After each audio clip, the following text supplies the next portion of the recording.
When your Tesla Model S or Model X key fob dies completely, you might feel stranded outside your vehicle. Fortunately, Tesla engineers designed a specific fail-safe method to get you back inside and on the road without needing an immediate battery replacement.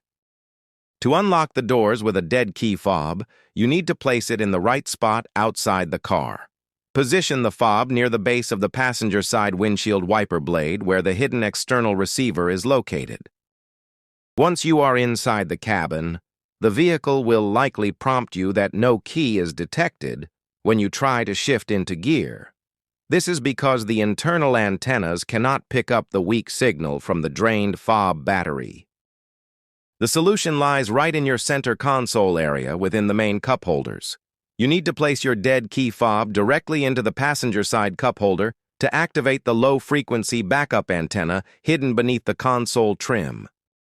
Leave the key fob sitting flush inside that right cup holder and press your foot firmly onto the brake pedal. The vehicle system will verify the security chip inside the dead fob and successfully shift out of park so you can drive.